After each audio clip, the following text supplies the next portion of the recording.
Hello friends, welcome to our YouTube channel Sukhkarta engineering academy. Friends, आज के video में हम पढ़ने वाले हैं concept of incidence matrix. Friends, आपको पता है जब कभी भी हमें कोई इलेक्ट्रिकल सर्किट या इलेक्ट्रिकल नेटवर्क दिया हो और उसका अगर हमें एनालिसिस करना हो, मतलब उस सर्किट में करंट या वोल्टेजेस की वैल्यू अगर फाइंड आउट करनी हो, तो मोस्ट ऑफ टाइम हम mesh analysis by using Kirchhoff's voltage law और nodal analysis by using Kirchhoff's current law लगा के हम उस सर्किट से क्या करते हैं, उन करंट या वोल्टेजेस की वैल्यू आइडेंटिफाई करते हैं। पर अगर मैं आपको बोलूं कि आपको उसी नेटवर्क का, उसी सर्किट का करंट और वोल्टेजेस निकालना है by using graph theory method, तो उसके लिए आपको तीन टाइप के मैट्रिसेस पता होना ज़रूरी है। मतलब आपको कोई भी अगर सर्किट दिया हो तो उस सर्किट से आपको तीन टाइप के मैट्रिसेस बनाने आना ज़रूरी है। तो उसमें सबसे पहला जो है वो है इंसिडेंस मैट्रिक्स। तो फ्रेंड्स, ये इंसिडेंस मैट्रिक्स क्या है, इसको किस तरह से बनाया जाता है, क्या इसके पीछे कॉन्सेप्ट है, उसके बारे में अब हम डिटेल में पढ़ने वाले हैं। तो इस वीडियो को लास्ट तक ज़रूर देखिए ये कॉन्सेप्ट पता करने के लिए हमने यहाँ पे 6 रेजिस्टेंसेस लिए हुए हैं, R1, R2, R3, R4, R5 and R6, और इनको सप्लाई करने के लिए एक external voltage source, that is voltage source of V। Okay, अब फ्रेंड्स क्या करना है मुझे, इससे मुझे इंसिडेंस मैट्रिक्स बनाना है। तो इंसिडेंस मैट्रिक्स बनाने के लिए मुझे ज़रूरत है तो वो ग्राफ, मतलब ग्राफ की, जिसे हम डायरेक्टेड ग्राफ या ओरिएंटेड ग्राफ बोलते हैं। अब ये डायरेक्टेड और ओरिएंटेड ग्राफ क्या होता है, तो इसके बारे में भी हमने प्रीवियस वीडियो में डिस्कस किया हुआ है। तो डायरेक्टेड ग्राफ या ओरिएंटेड ग्राफ एक ऐसा है ग्राफ होता है कि जिसमें क्या होता है, करंट की डायरेक्शन हमने मार्क की होती है। ओके, तो फ्रेंड्स वो डायरेक्शन मार्क करने के लिए सबसे पहले हम क्या करेंगे, यहाँ पे जो हमारे नोड है, जो जंक्शन है, सबसे पहले उनको हम आइडेंटिफाई करेंगे। ओके, तो देखिए फ्रेंड्स, यहाँ पे तो मैं क्या करता हूँ, यहाँ पे देखिए ये फर्स्ट, ये सेकंड और ये थर्ड, तो यहाँ पे एक नोड या एक जंक्शन बन रहा है, तो इसको नाम दे देता हूँ मैं A। उसके बाद में R2, R5, R4 के कॉम्बाइन से ये बन रहा है, तो इसको मैं नाम दे देता हूँ B। उसके बाद में R5, R6, R3 के हिसाब से जो बन रहा है उसको नाम दे देता हूँ मैं C। उसके बाद में ये 2 और ये 3, इससे जो बन रहा है इसको नाम दे देता हूँ मैं D। तो इस तरह से देखिए यहाँ पे क्या है, 4 नोड है या फिर 4 जंक्शन यहाँ पे क्या हुए, फॉर्मुलेट हुए। ठीक है, अब मैं क्या करूँगा, जिस फैशन में ये नोड या जंक्शन दिए हुए हैं, उन्हीं फैशन में सबसे पहले मैं उनको क्या करूँगा, अरेंज करूँगा। किसके लिए, तो मुझे इससे बनाना है मेरा ओरिएंटेड ग्राफ। ओके, तो मैं कैसे बनाऊँगा, देखिए तो यहाँ पे देखिए A, B और C लीनियर फैशन में अरेंज किए हुए हैं, तो सबसे पहले मैं उनको लीनियर फैशन में यहाँ पे बनाऊँगा। ओके, उनको नाम भी दे देता हूँ मैं, A की जगह पे A को, B की जगह पे B को, C की जगह पे C। ओके, उसके बाद में फ्रेंड्स मैं क्या करूँगा, ये D देखिए B के हिसाब से लीनियर ही है, तो इसके हिसाब से मैं इसको यहाँ पे मार्क कर दूंगा D। चलिए, पहला काम मैंने कर दिया। जो जंक्शन मुझे मार्क करने थे, जो नोड मुझे मार्क करने थे ओरिएंटेड ग्राफ के लिए, उनको मैंने यहाँ पे मार्क कर दिया। अब फ्रेंड्स मैं क्या करूँगा, अब मुझे जो करंट्स है उन करंट की ब्रांचेस को नंबरिंग करना है। ओके, तो मैं क्या करता हूँ, शुरुआत करता हूँ जिस ब्रांच में वोल्टेज सोर्स होगा उसको मैं फर्स्ट नंबर देके अपने सर्किट की शुरुआत करता हूँ। वैसे कोई ज़रूरत नहीं है, आप अपने मन से भी कर सकते हैं, कोई दिक्कत नहीं है, पर फिर भी एक एक्यूरेसी के हिसाब से या किस हिसाब से मैं उसको नंबरिंग करता हूँ। तो देखिए यहाँ पे पॉजिटिव है, तो पॉजिटिव से सपोज करंट स्टार्ट होगा, तो मैं current always starts from positive terminal of battery, तो मैं इसको फर्स्ट नंबर देता हूँ। इस ब्रांच के हिसाब से देखिए ये सबसे पास में आती है, तो इसके हिसाब से हो गए सपोज सेकेंड। उसके बाद में इसको मैं दे देता हूँ थर्ड। ओके, अब सेकंड और थर्ड में मैं प्रेफरेंस सेकंड के हिसाब से नेक्स्ट नंबरिंग के लिए दूंगा, तो सेकंड वाली पहले फ्लो होंगी सपोज, ऐसा मैं कंसीडर करता हूँ। तो यहाँ से आएगा सपोज डिवाइड होगा, तो ये पास में सपोज कंसीडर करके इसको मैं देता हूँ फोर्थ, इसको देता हूँ मैं फिफ्थ। उसके बाद में यहाँ से एक ही ब्रांच बचती है, तो देखिए ये भी करंट और ये भी करंट, दोनों भी करंट यहाँ पे आ रहे हैं, मतलब ये यहाँ से आउटगोइंग होगा, तो मैं इसको नाम देता हूँ 6 नंबर की ब्रांच। तो ऐसे इस तरह से मैंने यहाँ पे 6 ब्रांच को क्या कर दिया, नंबरिंग कर दिया। अब जिस फैशन में मैंने यहाँ पे नंबरिंग किया है उससे मैं पहले क्या बनाऊंगा, ओरिएंटेड। ओके, अगर आपको अभी भी ओरिएंटेड ग्राफ पता नहीं है कैसे बनाना है, तो इसी वीडियो के नीचे जो डिस्क्रिप्शन बॉक्स है उसमें मैंने ओरिएंटेड ग्राफ का जो कॉन्सेप्ट मैंने पढ़ाया था, ट्विग और लिंक का भी जो कॉन्सेप्ट पढ़ाया था, उस वीडियो की लिंक मैंने इसी वीडियो के डिस्क्रिप्शन बॉक्स में दी है, तो आप उस वीडियो को ज़रूर देखिएगा। ठीक है, तो देखिए फ्रेंड, तो सबसे पहले क्या है, देखिए फर्स्ट A और D ज़रा ध्यान दीजिए, ए और डी के बीच में मेरी ब्रांच फर्स्ट है, तो देखिए ए और डी यहाँ पे है तो मैं इसको ज्वाइन कर दूंगा सीधे। ओके, और करंट कहाँ से कहाँ जा रहा है, देखिए ए की तरफ इनकमिंग है तो इसको मैं नाम दे दूंगा फर्स्ट। ठीक है, सेकंड नंबर देखिए ए और बी के बीच में सेकंड नंबर की ब्रांच है तो ए और बी के बीच में सेकंड नंबर। उसके बाद हाँ, ए और सी के बीच में थर्ड है, सी यहाँ पे है तो ए और सी के बीच में ये मेरी थर्ड। ओके, नेक्स्ट हाँ, बी और डी यहाँ पे उसके बीच में फोर्थ है, बी और डी के बीच में फोर्थ ब्रांच तो इसको मैं फोर्थ नंबर दे दूंगा। ओके, उसके बाद में बी और सी के बीच में मेरी फिफ्थ नंबर की ब्रांच है, बी और सी के बीच में मेरी फिफ्थ नंबर की ब्रांच तो इसको मैं नाम दे दूंगा फिफ्थ। ओके, और लास्ट में सी और डी के बीच में मेरी सिक्स नंबर की ब्रांच है तो सी और डी के बीच में ये मेरी सिक्स नंबर की ब्रांच। ठीक है, मतलब जो सर्किट मुझे दिया था, जो सर्किट मुझे प्रोवाइड किया था उसके हिसाब से मैंने मेरा सबसे पहला काम किया, वो मतलब मेरा ओरिएंटेड ग्राफ या आप उसको डायरेक्टेड ग्राफ भी बोलते हैं। ओके, अब फ्रेंड मेरी सेकंड स्टेप क्या होगी, सेकंड स्टेप ये होगी कि इस ओरिएंटेड ग्राफ का यूज करके मैं अपना इंसिडेंस मैट्रिक्स फॉर्मुलेट करूंगा। ओके, तो देखिए अब मैं ये जो नेटवर्क या सर्किट दिया था उसको मैं क्या कर देता हूँ, इरेज कर देता हूँ यहाँ पे।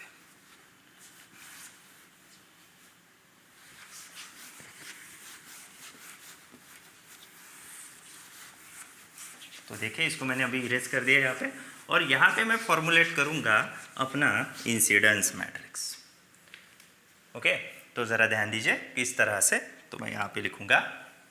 तो अब इंसिडेंस मैट्रिक्स बनाते वक्त में आपको कौन सी चीज़ें ध्यान में रखनी है वो भी बात पता होना ज़रूरी है। तो आपको जब भी इंसिडेंस मैट्रिक्स बनाना हो तो आपको एक सिंपल सी चीज़ें मैं आपको बताऊँगा, बस उतनी आपको ध्यान में रखना है। मतलब क्या, सपोज दो नोड हैं, कंसीडर कीजिए, मैं यहाँ पे ऐसे दो नोड को मार्क कर देता हूँ।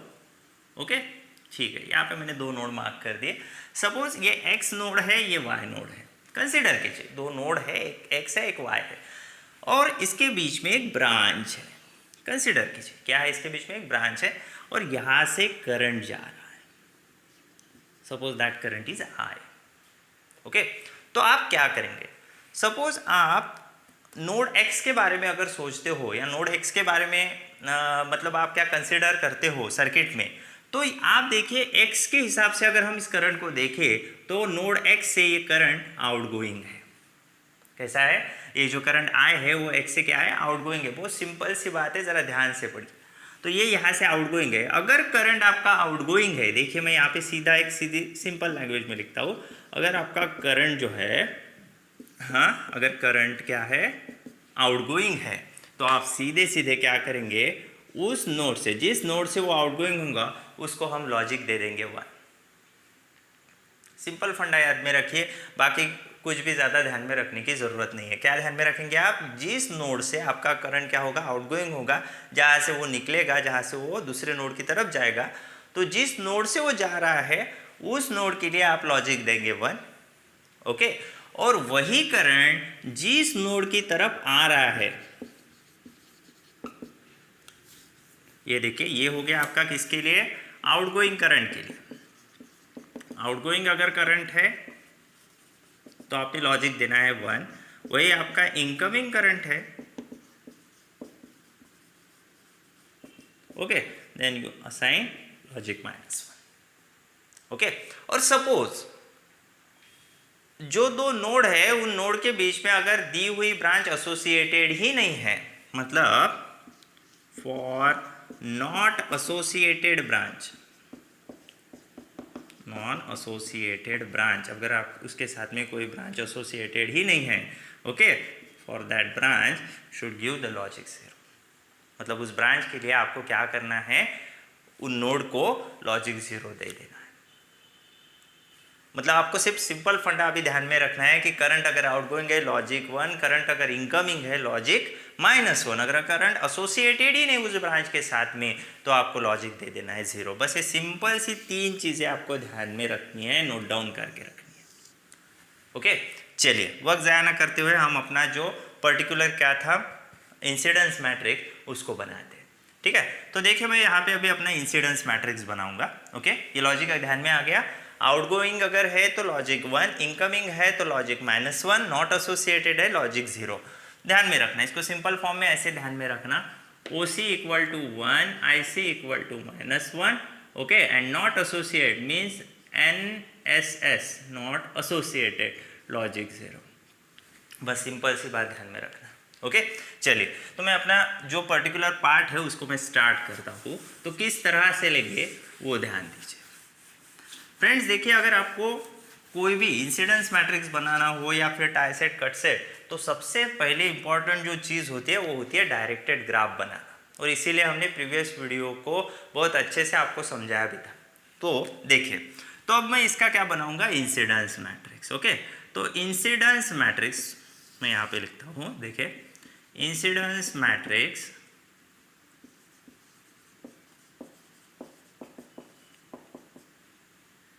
For given circuit can be formulated as, okay, इसके लिए अगर हमें उसको बनाना है तो किस तरह से बनाएंगे, देखिए कैन बी फॉर्मुलेटेड है। तो इंसिडेंस को बेटा हम दिखाते हैं मैट्रिक्स ए से, ध्यान में रखना। कभी भी अगर हमें इंसिडेंस मैट्रिक्स बनाना हो तो उसको बनाते हैं हम ए से। और किस तरह से बनाना है, तो देखिए इसको बनाने की जो ट्रिक है वो इस तरह से है। आपको क्या करना है, इस तरह से अरेंजमेंट करनी है, लाइक दिस। ये जो मैंने यहाँ पे डायगोनल निकाला है डॉटेड वाला, तो यहाँ पे इसके नीचे क्या रहेगा, तो यहाँ पे रहेंगे आपके जो नोड्स है, वो आपके जो नोड्स है या फिर जो जंक्शंस है जो भी आपको दिए हुए हैं, जिसके आधार पे आपने अपना डायरेक्टेड ग्राफ बनाया, ओरिएंटेड ग्राफ बनाया, वो नोड यहाँ पे रहेंगे। जैसे कि यहाँ इस ओरिएंटेड ग्राफ को देखिए, A, B, C and D 4 बने हैं, तो इन चारों को मैं यहाँ पे लिख दूंगा, A, उसके बाद में B, उसके बाद में C, उसके बाद में D। फ्रेंड्स आप इसमें इस A और इस A में मत कंफ्यूज होना, ध्यान में रखना ये मैट्रिक्स है, ये जो है नोड है। अगर आपको कंफ्यूजन होता है तो आप इसमें इसको small a, small b, small c, small d से भी दिखा सकते हैं, कोई दिक्कत नहीं है। ओके, ठीक है। चलिए यहाँ पे मैंने अपने नोड्स मार्क कर दिए। उसके बाद में ब्रांच देखता हूँ मैं कितनी है यहाँ पे, 1, 2, 3, 4, 5 और 6 ब्रांचेस है।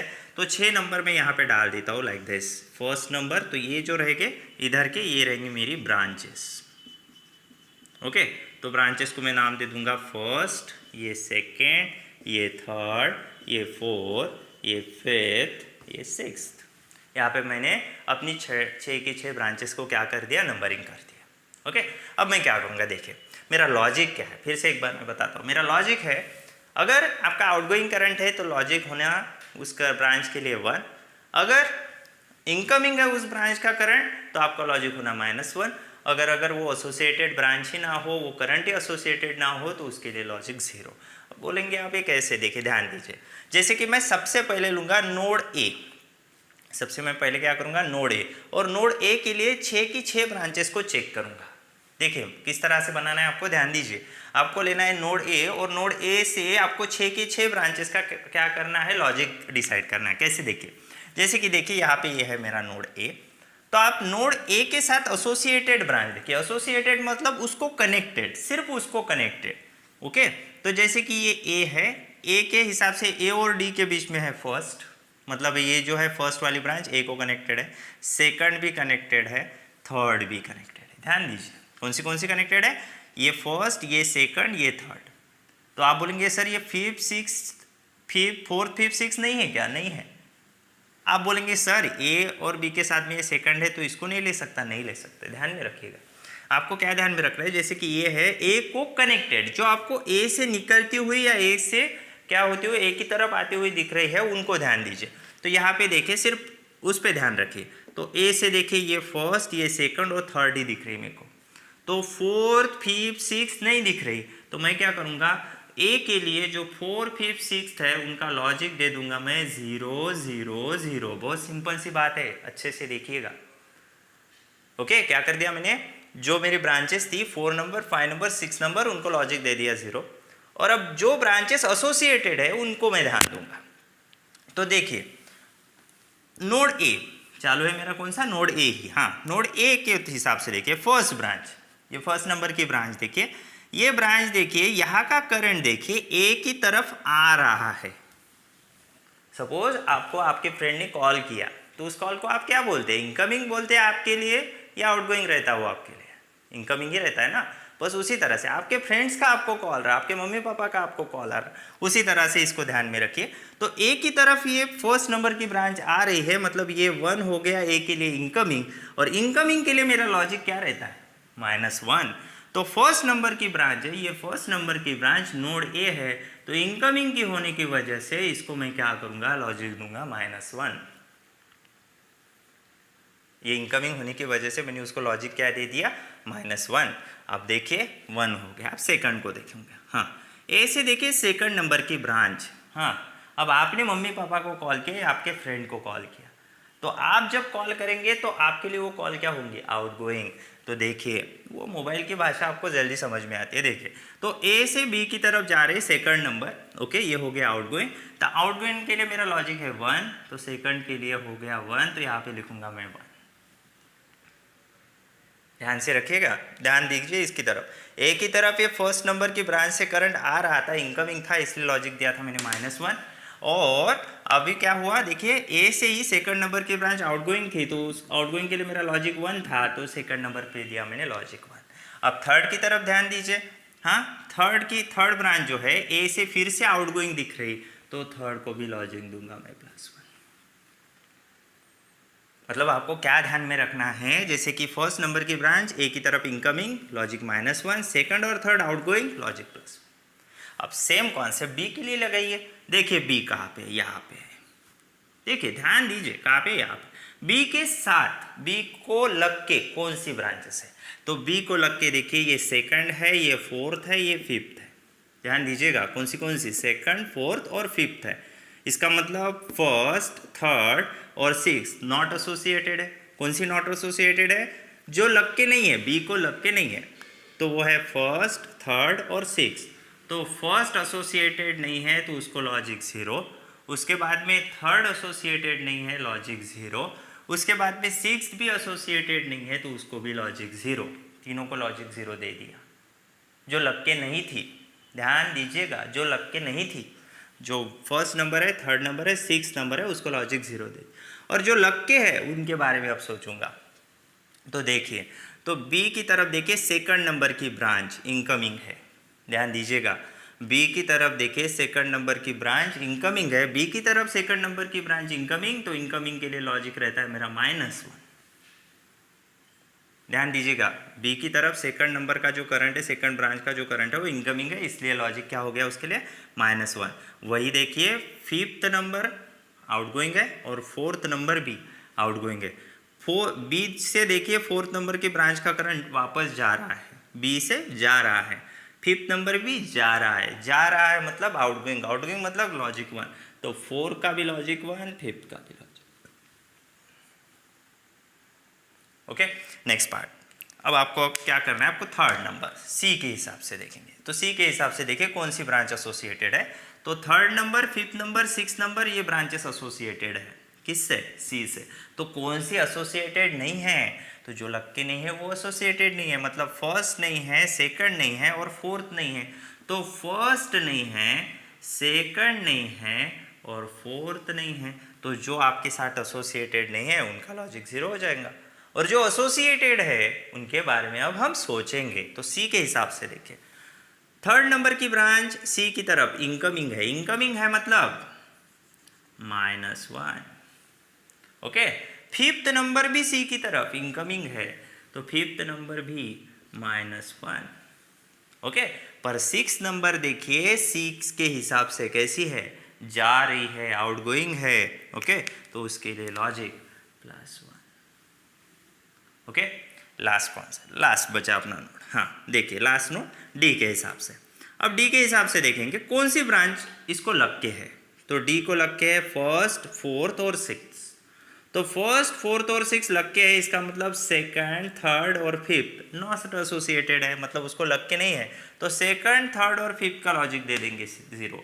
तो डी के हिसाब से सेकंड का लॉजिक 0, थर्ड का लॉजिक 0, उसके बाद में फिफ्थ का भी लॉजिक 0 हो जाएगा। ओके, तो लग के कौन सी थी, फर्स्ट, फोर्थ और सिक्स, तो उसके बारे में अभी देखेंगे। तो डी के हिसाब से देखिए फर्स्ट नंबर की भी आउटगोइंग है, ठीक है, फर्स्ट नंबर की आउटगोइंग मतलब लॉजिक 1, ओके।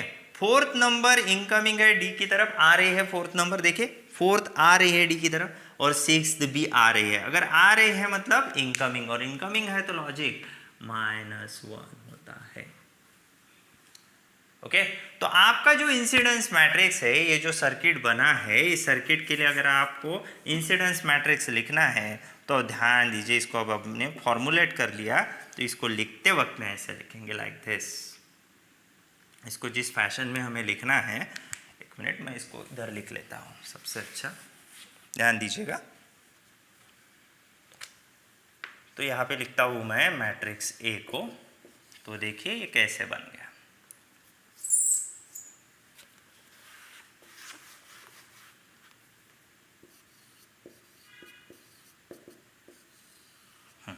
तो देखिए पहला कॉलम -1 0 0 1, ओके, तो पहला कॉलम -1 0 0 1, दूसरा कॉलम देखिए 1 -1 0 0 1 -1 0 0, तीसरा देखिए क्या है 1 0 -1 0 1 0 -1 0, फोर्थ नंबर देखिए 0 1 0 -1 0 1 0 -1, फिफ्थ नंबर देखिए 0 1 -1 0 0 1 -1 0, एंड लास्ट इज 0 0 1 -1, ओके। मैं इसको ऐसे लिख देता हूँ 0 0 1 -1। चलिए ये बन गया आपका इंसिडेंस मैट्रिक्स। अब फ्रेंड्स बात ऐसे आती है कि हमने तो इंसिडेंस बनाया है, पर एक रॉन्ग है या राइट है ये भी कैसे चेक करें, उसकी भी मैं ट्रिक आपको बताता हूँ कैसे करना है। आपको क्या करना है, आपका अगर जो भी बनाया हुआ मैट्रिक्स है इंसिडेंस मैट्रिक्स, ये सही है या गलत है या कैसे देखेंगे, तो आप सिंपल सा एक काम कीजिए। क्या करना है आपको, हर कॉलम की एडिशन कीजिए। देखिए मेरी बात को ज़रा समझ के कीजिएगा, क्योंकि इसकी प्रॉपर्टीज़ भी हम आगे पढ़ेंगे, इसके अलग अलग न्यूमेरिकल्स भी हम आगे पढ़ेंगे, ओके। आने वाले वीडियो में हम पढ़ने वाले हैं टाई सेट और कट सेट सबसे पहले। तो देखिए इसको कैसे करना है, तो आप इसकी एडिशन कीजिए, फर्स्ट कॉलम की एडिशन कीजिए। क्या होगा देखिए -1 0 -1 + 0 + 0 + 1, तो देखिए टोटल एडिशन कितनी आ रही है, 0 आ रही है, ओके। सेकंड की भी कीजिए, देखिए 1 -1 0, एडिशन करना है, हाँ 0 0 0 0। मतलब आपको क्या ध्यान में रखना है, आपका इंसिडेंस मैट्रिक्स जो आपने निकाला है, जो बनाया है आपने, फॉर्मुलेट किया है, वो सही है या गलत है। अगर आपको चेक करना हो तो आपको क्या करना है कि जो इंसिडेंस मैट्रिक्स है उनकी कॉलम के एडिशन कीजिए, हर कॉलम के इंडिविजुअल एडिशन कीजिए। अगर एडिशन 0 आती है तो आपने बनाया हुआ इंसिडेंस मैट्रिक्स एक्यूरेट है। अगर उसके एडिशन 0 नहीं आती है तो उस केस में आपका कहीं ना कहीं क्या हो गया, वो न्यूमेरिकल जो है या वो जो बनाया हुआ इंसिडेंस मैट्रिक्स है वो रॉन्ग हो गया, ओके। तो फ्रेंड्स आपको आज का वीडियो कैसा लगा हमें कमेंट ज़रूर कीजिएगा। अभी भी आपने अगर हमारे चैनल को सब्सक्राइब ना किया हो तो सब्सक्राइब ज़रूर कीजिएगा। आपके कोई जूनियर हो, सीनियर हो, या कोई आपके गेट के लिए या कोई गवर्नमेंट के लिए अगर क्या प्रिपरेशन करता हो तो इस चैनल को सब्सक्राइब करने के लिए उन्हें ज़रूर बताइएगा। अगर आपको भी वीडियो पसंद आए तो ज़रूर इसे लाइक कीजिएगा। आपको कुछ क्वेरीज हो, आपको लगता हो कि कोई नए टॉपिक के मुझे वीडियो बनाना चाहिए, तो आप अपना सजेशन कमेंट बॉक्स में ज़रूर दे सकते हैं, ठीक है। मिलेंगे आने वाले न्यू वीडियो में न्यू नए कॉन्सेप्ट के साथ में, मतलब टाई सेट और कट सेट के साथ में। तब तक के लिए